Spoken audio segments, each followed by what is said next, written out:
अर्जुन कह रहे हैं कि महाराज भगवान हमको छोड़ करके चले गए। जैसे ही सुना है पांडवों ने, सब महाराज उदास हो गए और सब ने यही विचार किया कि अब जब परमात्मा ही नहीं रहे जो हमारे साथ जीवन भर हमारा साथ निभाया, जब वो हमको छोड़ करके चला गया तब इस संसार में रहने का अब कोई महत्व नहीं है। पांडवों ने विचार किया और अपने पोता स्वरूप नाती स्वरूप राजा परीक्षित को महाराज राजगद्दी दे दी और उनको राजा बनाया। और राजा बना करके परीक्षित जी को बिठा करके और सारा राज्यभार उनको छोड़ करके पांचों पांडव महाराज बद्रिका आश्रम की तरफ निकल गए। भगवान के पाने की कामना से सब पांचों पांडव द्रौपदी सहित महाराज चले गए। इधर राजा परीक्षित को राज्य मिला और राज्य मिलते ही राजा परीक्षित ने उत्तरा की कन्या इरावती से विवाह किया और जन्म में जय आदि महाराज 4 पुत्र पैदा हुए राजा परीक्षित को। भद्रा सुकेतुमालं च भारतं चोत्तरां कुरु किं पुरुषादीनि वर्षाणि विजयत्य जगृहे बलम्। भद्रा सुकेतुमाल भारत कुरु इन सब राजाओं को महाराज जीतते हुए राजा परीक्षित एक बार जंगल में आखेट खेलने के लिए गए। राजा थे, राजाओं का स्वभाव होता है कि जंगल में पशुओं को मारना। राजा परीक्षित अपने मित्रों के साथ आखेट खेलने गए और खेलते खेलते महाराज थक गए, उनको प्यास लगी। लौट करके जब वापस आने लगे तो एक ऋषि का आश्रम दिखाई पड़ा और वो आश्रम समीक महर्षि का था। समीक महर्षि उस समय महाराज भगवान का ध्यान कर रहे थे। उसी समय राजा परीक्षित प्यास से व्याकुल थे और उन्होंने अपने घोड़े को वहीं पर रोक करके और जल मांगा कि हे ईश्वर मुझे जल दो, प्यास लगी है। लेकिन उस समय महर्षि समीक महाराज ध्यान में थे। राजा परीक्षित की बात उनको सुनाई नहीं पड़ी। एक बार 2 बार बोलने पर जब प्रत्युत्तर नहीं मिला तो परीक्षित को महाराज गुस्सा आ गया। परीक्षित को गुस्सा आ गया। परीक्षित ने वहीं पर एक मरे हुए सर्प को उठा करके और समीक ऋषि के गले में डाल दिया। और जैसे ही समीक ऋषि के गले में डाल करके सर्प को आगे बढ़े, वहां पर खेल रहे बच्चों ने जाकर के समीक महर्षि के पुत्र जो श्रृंगी ऋषि हैं उनको जाकर के बताया कि आपके पिता के गले में राजा परीक्षित ने मरे हुए सर्प को डाल दिया। जैसे श्रृंगी ने सुना, श्रृंगी तुरंत नदी में स्नान कर रहे थे, उसी नदी से जल उठा करके और वहीं पर शाप दे दिया कि एक राजा होकर के ऐसा दुष्कृत्य करता है, ये राजा होने का अधिकारी नहीं है। क्योंकि राजा का धर्म होता है प्रजा की रक्षा करना। राजा का धर्म ये नहीं होता है कि प्रजा को भयभीत करना। वहीं पर शाप दे दिया कि आज के 7वें दिन राजा वो महाराज तक्षक जो है डस लेगा। तक्षकः सप्तमे हनिः, आज के 7वें दिन तक्षक राजा परीक्षित को डस लेगा। ऐसा शाप दे दिया राजा श्रृंगी ऋषि ने। और शाप देने के बाद दौड़ करके आए और अपने पिता के गले से उस सर्प को निकाला और निकाल करके लिपट करके महाराज रोने लगे। और श्रृंगी को रोता देख करके समीक ऋषि का ध्यान टूटा है। जैसे ही ध्यान टूटा, समीक ने पूछा श्रृंगी रो क्यों रहे हो, क्या कारण है?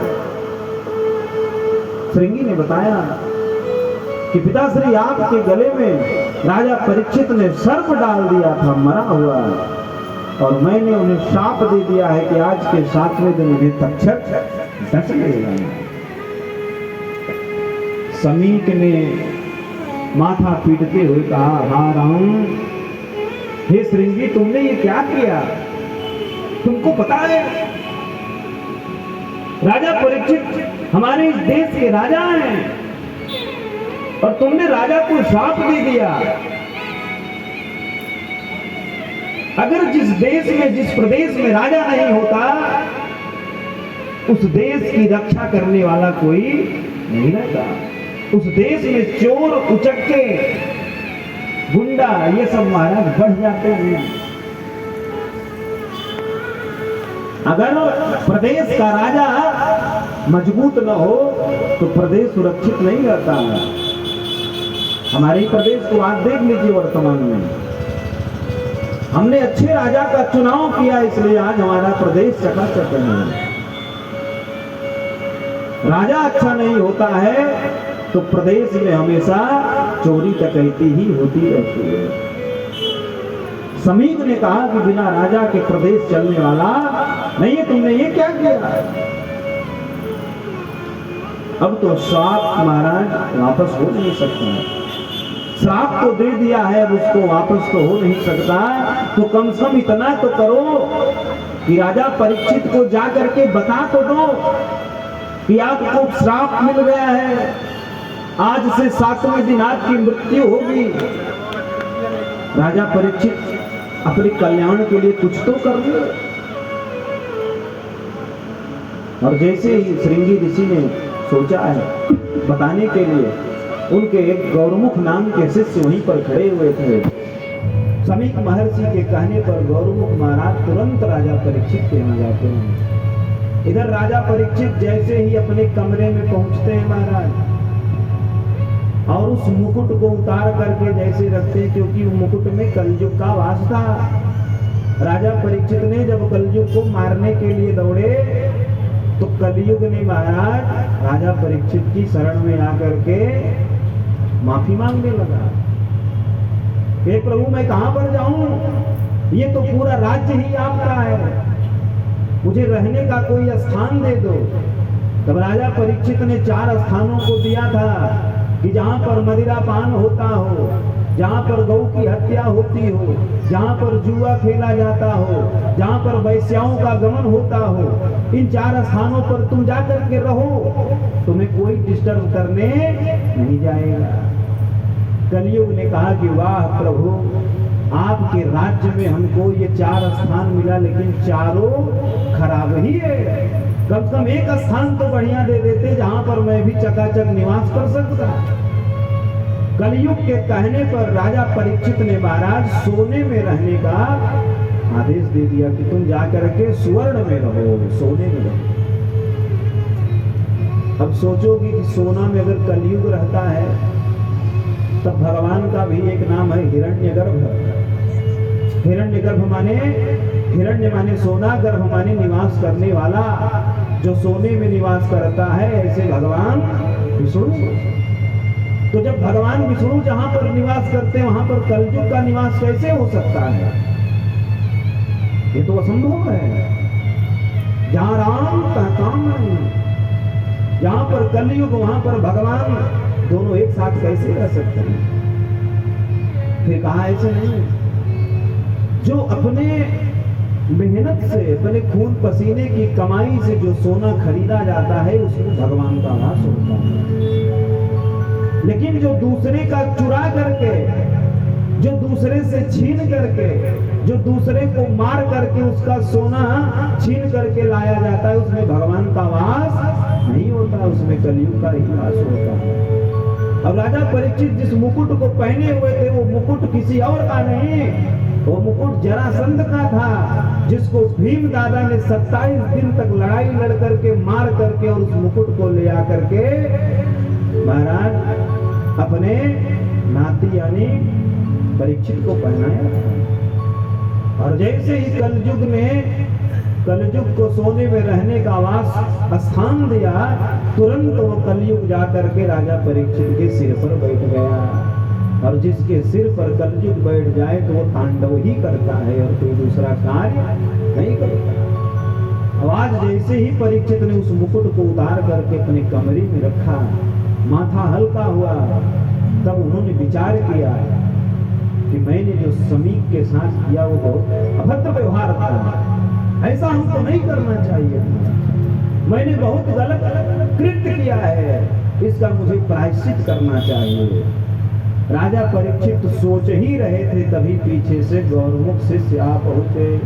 उन्होंने कहा, राजन आपको चिंता करने की जरूरत नहीं है, आपको पश्चाताप करने का फल मिल गया है। समीक ऋषि के पुत्र श्रृंगी महर्षि ने आपको पश्चाताप करने का शाप दे दिया है। आज के 7वें दिन आपको तक्षक डस लेगा। आपके पास 7 दिन बचा हुआ है, 7 दिन में आपको जो कुछ करना हो आप कर लीजिए अपने कल्याण के लिए। इतना कह करके गौरमुख महाराज वहां से चला गया। अब तो राजा परीक्षित विचार कर रहे हैं कि ठीक ही हुआ, मेरे साथ तो ऐसा ही होना चाहिए, लेकिन अब मैं क्या करूं। राजा परीक्षित ने जरा सा भी देर नहीं किया और तुरंत उसी क्षण उनके अंदर महाराज वैराग्य की भावना उत्पन्न हुई। राजा परीक्षित ने अपने पुत्र जन्मेजय को राज्य दिया और तुरंत महाराज वहां से निकल पड़े। राजा परीक्षित घूमते घूमते संतों के पास जाते हैं और जाकर के सभी संतों से, सभी महापुरुषों से यही पूछा कि हे प्रभु, म्रियमाण पुरुषों को क्या करना चाहिए। म्रियमाण पुरुष का मतलब होता है जो मरने वाला हो, और हम सब जितने लोग हैं सब मरने ही वाले हैं, कोई बचने वाला नहीं है। और सबकी मृत्यु 7 दिन में ही होनी है। कोई सोमवार को मरेगा, कोई मंगलवार को, कोई बुधवार को, कोई रविवार को, इससे इतर और कोई मरने वाला नहीं है। सबको 7 ही दिन में जाना है। बस कोई मंगल को जाएगा तो कोई शनिवार को जाएगा, कोई रविवार को जाएगा। सबके पास 7 ही दिन बचा है, सबको इन्हीं 7 दिन में ही जाना है और जाना सबको है, यहाँ पर किसी को रहना नहीं है। राजा परीक्षित ने पूछा कि प्रभु, म्रियमाण जीवों को क्या करना चाहिए। जो मरने वाला जीव है उसको क्या करना चाहिए। सब लोग विचार ही कर रहे थे। उसी समय महाराज गंगा जी के किनारे सभी संतों के बीच में ये प्रश्न पूछ ही रहे थे। उसी समय सुखदेव जी महाराज का आगमन होता है। बोल संत भगवान की जय, बोल सुखदेव जी भगवान की जय। सुखदेव जी का आगमन होता है। सुखदेव जी को देख करके जितने वहां पर ऋषि मुनि थे सब महाराज खड़े हो गए और खड़े होकर के सुखदेव जी महाराज का स्वागत किया है लोगों ने, क्योंकि सुखदेव जी महाराज सबके गुरु हैं, वीतरागी महात्मा हैं। सब लोग उनका स्वागत करते हैं। हे गुरुदेव, आपका स्वागत है, आपको प्रणाम है, आपका अभिनंदन है, आपका वंदन है।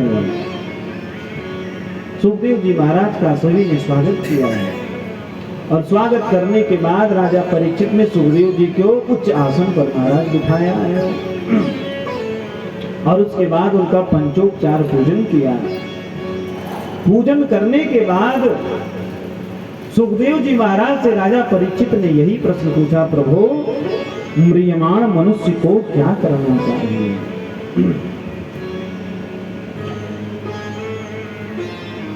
जो मरने वाला जीव है उसको क्या करना चाहिए। इस प्रश्न को सुन करके सुखदेव जी महाराज बहुत प्रसन्न हुए। कहा कि देखो राजन, प्रश्न भी कई प्रकार का होता है। प्रश्न हमारे यहाँ 4 प्रकार का बताया है। एक तुच्छ प्रश्न होता है और एक कनिष्ठ प्रश्न होता है, एक मध्यम प्रश्न होता है और एक उत्तम प्रश्न होता है। सबसे तुच्छ प्रश्न क्या होता है? जो वाद विवाद और हार जीत के लिए प्रश्न करता है। वो सबसे तुच्छ प्रश्न है। कोई महापुरुष, कोई विद्वान, कोई वीतरागी महात्मा मिल जाए तो उससे हमेशा अपने कल्याण की बात करना चाहिए। मैं फलाने से कैसे जीतूंगा, मैं उनसे मुकदमा कैसे जीतूंगा, ये सब पूछना नहीं चाहिए। ये सब तुच्छ प्रश्न है। आज राजा परीक्षित ने उत्तम प्रश्न पूछा कि प्रभु, हम जीवों को, जो मरने वाले जीव हैं, उनको क्या करना चाहिए, म्रियमाण मनुष्यों को क्या करना चाहिए। प्रश्न को सुन करके सुखदेव जी महाराज गदगद हो गए। सुखदेव जी महाराज ने कहा कि परीक्षित, आपने बहुत दिव्य प्रश्न पूछा है। परियाने सुते प्रश्न कृतो लोकहितं नृपः आत्मविस्मत् सम्मतः पुंसां श्रोतव्यादिषु यः परम्। सुखदेव जी महाराज कहने लगे, राजन, आपने मनुष्यों के सुनने योग्य विषय में जो प्रश्न किया है यह अति उत्तम है, सबका हित करने वाला है। और जन्म लाभ परः पुंसाम अंते नारायण स्मृति ही। और इस मनुष्य जन्म का सबसे बड़ा लाभ क्या है कि अंतिम में भगवान की स्मृति हो जाए। अंते जन्म लाभ परः पुंसाम, जन्म का लाभ क्या है, अंतिम में भगवान की स्मृति हो जाए। और अंतिम में भगवान की स्मृति होती नहीं है। यही अंतर है भागवत जी में और रामचरितमानस में। रामचरितमानस हमको केवल जीना सिखाती है, श्रीमद् भागवत हमको जीना तो सिखाती ही है, मरना भी सिखाती है। मरा कैसे जाए, जीना तो लोग नहीं जान पाते, लेकिन मरना भी नहीं जानते। और ये संसार के लोग तो अजूबे हैं महाराज। जब कोई प्राणी अपना शरीर छोड़ रहा होता है, तब ये संसार के लोग क्या करते हैं। हमारे यहाँ शास्त्रों में वर्णन किया गया, जब किसी महापुरुष का या जब किसी जीव का शरीर छूट रहा हो तो उसके सामने भगवान का कीर्तन करना चाहिए। गीता, भागवत, देवी पुराण आदि पुराणों का पाठ करना चाहिए, जिससे उस जीव के कान में भगवान का नाम जाए और वो एक बार भी अगर उच्चारण कर ले तो भी उसका कल्याण हो जाएगा। लेकिन हम लोग क्या करते हैं, जो मरणासन्न व्यक्ति है, जो भगवान के पास जाने वाला है, जो इस संसार को छोड़ चुका है, जो खाट पर लेटा हुआ है, उसके पास हम संसारी लोग क्या करते हैं, जाकर के किनारे किनारे खड़े हो जाते हैं। और फिर जो नात रिश्तेदार आते हैं, हम सब उस जीव के पास जाकर के उसको कहते हैं, दादाजी देखो बुआ जी आए हैं, इनको पहचानो, इनको पहचान रहे हो, ये आपसे मिलने। अरे क्या पहचानेंगे, अब तो उसका नाता यहाँ से छूट गया है, अब तो उसकी वाईफाई वहां पर कनेक्ट हो रहा है, अब वो यहाँ के लोगों को पहचान नहीं पाएगा। इसीलिए अंतिम समय में भगवान को याद करना चाहिए। संसार को याद करोगे तो फिर इसी संसार में ही लौट करके आओगे। जड़ भरत जी की कथा कल हम लोग श्रवण करेंगे। सब कुछ छोड़ करके वो आए और फिर से उसी माया में फंस गए और अंतिम समय में हिरण का ही ध्यान बना रहा और शरीर छोड़ने के बाद फिर से उनको हिरण ही बनना पड़ा। अंतिम में व्यक्ति की जैसी मति होती है उसको वैसा ही गति प्राप्त होता है। इसलिए ध्यान यही हो कि अंतिम समय में भगवान का ही स्मरण होता रहे। और ये ऐसे स्मरण नहीं होगा केवल खाने और सोने से, फिर सीरियल देखने से स्मरण नहीं होगा, सास बहू सीरियल देखने से स्मरण नहीं होगा, फिर तो वही कलह, वही लड़ाई, वही झगड़ा ही ध्यान में आएगा। उसके लिए एकांत चित्त हो करके भगवान का ध्यान करने से ही स्मरण होगा। इतने जल्दी स्मरण आने वाला नहीं है, क्योंकि बड़े बड़े अमलात्मा विमलात्मा अपने घर परिवार को छोड़ करके